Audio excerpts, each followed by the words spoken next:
Hey, welcome to this evening's program, The Liminal Vector.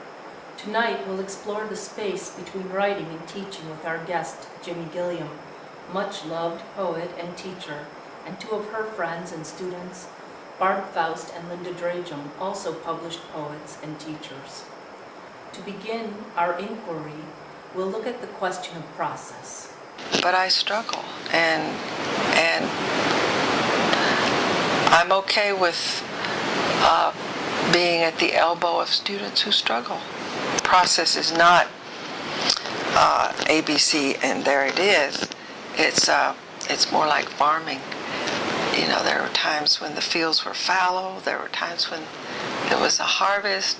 So I think that, you know, from the time I was born, I was a part of that kind of a process. I'm not prolific, but it works. I believe that is possible for everybody, and that's where the teaching and the writing connect. And I think sharing is the basic impulse of teaching and writing.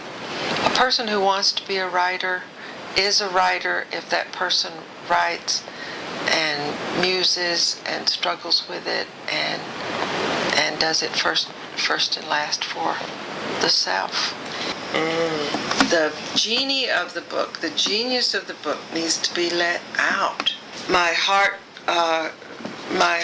holds open house, my secrets cry aloud. What falls away is always and is near. That kind of voice through another human being presses close to you, and you are less alone. Right. A woman writing out of her personal self. Right. What possible value could that hold for anyone? You know, right? It goes against the grain to come up with something that you want to write and write it for the sake of writing it for yourself. God, look at their lives. Look at the beauty. Look at the and sometimes it's the beauty and the horror of their lives. But Get all your writing. Take a look at it. Something's alive in there, perhaps. Something's resonating. Something that was in there wanting out that you couldn't even know at the time how to honor it or bring it forth. Writing for me was a kind of swinging bridge to whoever I was becoming.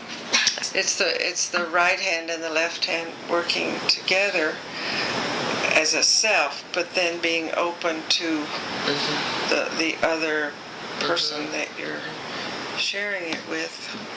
That's the ground on which one begins to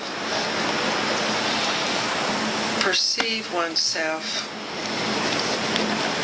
in all the ways one perceives oneself, and then start perhaps walking toward a different perception.